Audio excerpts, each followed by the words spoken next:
Hello बच्चों, मैं रोहित कोहली आपका कॉमर्स सॉल्यूशन में स्वागत करता हूं। बेटा हम पढ़ रहे थे एडमिशन ऑफ अ पार्टनरशिप, जिसकी हम 2 वीडियो ला चुके हैं पहले। आज ये इसकी 3rd वीडियो है। आपको अगर ये वीडियो आपको पहले वो 2 वीडियोस ना देखकर आना पड़ेगा, तब आपको ये टॉपिक सीक्वेंस में समझ आने वाला है। टॉपिक तो समझ आएगा ही, आपका इस वीडियो को देखोगे तो भी समझ आएगा, लेकिन अगर आप उसको देखते हो तो सीक्वेंस जो है ना वो बना रहेगा। देखो आज इस टॉपिक के बारे में बात करते हैं और समझते हैं कि ये टॉपिक क्या है। इस टॉपिक का नाम है distribution of undistributed profit and losses. देखो ऐसा है, मान लो बिजनेस के पहले 2 पार्टनर थे, ए और बी। ए और बी ने एक नया पार्टनर सी एडमिट करा, पर जी जब सी को ये एडमिट कर रहे हैं तो ए और बी को बिजनेस करते हुए 10 साल हो गए थे, और पिछले पुराने 10 साल में इन लोगों ने क्या करा, बिजनेस के अंदर 10 लाख का प्रॉफिट इकट्ठा कर रखा है। धीरे धीरे करके इकट्ठा कर लिया प्रॉफिट 10 लाख रुपए। अगर इन्होंने उस प्रॉफिट को सी के आने से पहले डिस्ट्रीब्यूट नहीं करा तो उसमें सी का भी शेयर बन जाएगा, लेकिन सी का शेयर होना नहीं चाहिए, क्योंकि ये 10 सालों से प्रॉफिट जो इकट्ठा करा है वो ए और बी ने करा है। तो ये लोग क्या करेंगे, सी के आने से पहले उस पुराने प्रॉफिट को आपस में डिस्ट्रीब्यूट कर लेंगे। ऐसे ही अगर कोई पुराना लॉस होता तो कोई सी थोड़ी लेगा, वो जब वो प्रॉफिट तो दे नहीं रहे तो वो सी लॉस भी क्यों लेगा। तो पुराने पार्टनर एक नए पार्टनर के आने से पहले पुराने प्रॉफिट और लॉस को डिस्ट्रीब्यूट कर लेते हैं। कौन से प्रॉफिट और लॉस? वो प्रॉफिट लॉस जो डिस्ट्रीब्यूटेड नहीं हुए थे, जो थे undistributed. Distribution of undistributed profit and loss. तो पुराने प्रॉफिट और लॉस को हम नए पार्टनर के आने से पहले एडमिट कर लेते हैं। हम पहले वही पढ़ रहे हैं, when they want to distribute profit and loss, जब वो उस पुराने प्रॉफिट और लॉस को आपस में बांटना चाहते हैं। लेकिन आपको पहले ये पता हो कि प्रॉफिट होते कौन कौन से हैं। देखो प्रॉफिट होते हैं बेटा 5। जो पुराने प्रॉफिट होते हैं हमारे 5 होते हैं। पहला प्रॉफिट है P&L का credit balance, profit and loss account का क्रेडिट बैलेंस। देखो क्रेडिट बैलेंस जो होते हैं वो हमारे सारे प्रॉफिट होते हैं और डेबिट बैलेंस हमारे सारे के सारे लॉस होते हैं। दूसरा प्रॉफिट है जनरल रिजर्व। जनरल रिजर्व क्या होता है, हमने क्या करा है, हर साल जो प्रॉफिट हुआ उससे कुछ कुछ पैसे इकट्ठे करके जनरल रिजर्व बना लिया। कब के लिए, कि जब भी कोई कंटिजेंसी आएगी यहाँ से प्रॉफिट को यूज कर लेंगे। Third workman compensation reserve. ये प्रॉफिट क्या होता है भाई, हमारी फैक्ट्री में बहुत सारे वर्कर काम करते हैं, हमें डर है किसी वर्कर के साथ कोई कंटिजेंसी कोई दुर्घटना ना घट जाए। अगर कोई दुर्घटना घट गई तो हमें उसे कंपनसेट करना पड़ेगा, कंपनसेशन देना पड़ेगा। तो हम क्या करते हैं, जो प्रॉफिट हर साल कमाते हैं उसमें से कुछ पैसे इकट्ठे कर लेते हैं, और वर्कमैन अगर वर्कर को कोई भी दुर्घटना घटती है उसके साथ तो उसे वहां से वो रिजर्व हम दे देते हैं। लेकिन मान लो कोई दुर्घटना घटी ही नहीं तो फिर ये हमारा क्या है, प्रॉफिट है। तीसरा profit. Fourth investment fluctuation reserve. Fluctuation का मतलब होता है उतार चढ़ाव। अगर आप मान लो कि आपने शेयर्स पे इन्वेस्टमेंट किया कहीं पर, तो आपको क्या लगता है शेयर का प्राइस सिर्फ बढ़ेगा? बिल्कुल ऐसा नहीं है, घट भी सकता है। तो हमें डर किस बात का है, हमें डर है शेयर के घटने का।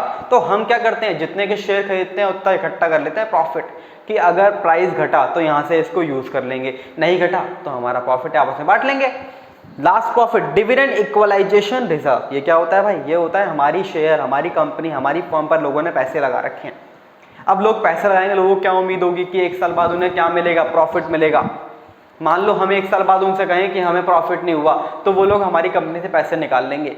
हमें इस बात का डर होता है, तो हम क्या करते हैं, जिस साल प्रॉफिट थोड़ा ज्यादा होता है उस साल पैसे इकट्ठे कर रख लेते हैं। कौन से रिजर्व में, डिविडेंड इक्वलाइजेशन रिजर्व के अंदर। कब के लिए, कि जिस साल प्रॉफिट नहीं होगा तब दे देंगे। मान लो हर साल प्रॉफिट हो रहा है तो आपस में क्या कर लेते हैं, हम इसे डिस्ट्रीब्यूट कर लेते हैं। ये 5 प्रॉफिट होते हैं। अगर ये 5 प्रॉफिट मैं पार्टनर को दूं, कौन से पार्टनर को, पुराने पार्टनर को, तो कैपिटल क्या होगी उसकी, बढ़ जाएगी। अगर इन 5 प्रॉफिट में से कोई भी प्रॉफिट या 5 प्रॉफिट ओल्ड पार्टनर को दिए जाएंगे, कैपिटल बढ़ेगी। कैपिटल बढ़ती कब है, जब उसे क्या करते हैं, क्रेडिट। कैपिटल का नेचर क्रेडिट होता है, क्रेडिट करने से बढ़ती है। तो ये प्रॉफिट हम ओल्ड पार्टनर्स को डिस्ट्रीब्यूट कर देंगे, और उनके कौन से रेशो में करेंगे, ओल्ड रेशो में। इसका मतलब ये पुराना प्रॉफिट ना पुराने पार्टनर्स को मिलता है, और कौन से रेशो में मिलता है, पुराने ही रेशो में मिलता है। ये था डिस्ट्रीब्यूट प्रॉफिट को करने की एंट्री। इसके बाद एंट्री हमें सीखनी है किसकी, लॉस को डिस्ट्रीब्यूट करने की एंट्री सीखनी है भाई। जब लॉस डिस्ट्रीब्यूट होगा तो क्या होगा, पहले उससे पहले ये सीखो कि लॉस कौन कौन से होते हैं। अगर प्रॉफिट एंड लॉस का क्रेडिट बैलेंस प्रॉफिट होता है तो डेबिट क्या होगा, लॉस। दूसरा एडवर्टीजमेंट सस्पेंस और डेफर्ड रेवेन्यू एक्सपेंडिचर। इसे समझते हैं। डेफर्ड रेवेन्यू एक्सपेंडिचर क्या होता है, ये होता है बेटा, देखो हम टीवी में ऐड, जैसे आईपीएल के टाइम आप देखो वीवो का ऐड बहुत आता है, हर बार वीवो, अभी 1 मिनट में हुआ फिर वीवो, फिर दोबारा फिर वीवो। तो इसका मतलब ये कि वीवो कंपनी उस टाइम पर बहुत ऐड कर रही है, बहुत ऐड कर रही है, बार बार ऐड कर रही है। या कोई और कंपनी भी बहुत ज़्यादा ऐड कर रही है, तो कंपनी के पैसे खर्च हो रहे हैं बहुत। आपने किसी कंपनी का ऐड देखा कि आप भगे भगे जाके उस कंपनी का फ़ोन ले आते हो? नहीं ना, ऐसा तो नहीं हो रहा। इसका मतलब कंपनी क्या कहती है कि पैसे खर्च करते ही कंपनी मान लेती है कि हमारा सारा का सारा क्या हो गया, लॉस हो गया। कंपनी पैसे खर्च करते ही अपना सारा का सारा उसे लॉस मान लेती है। और वो खर्चा कौन सा था, वो था एडवर्टीजमेंट का।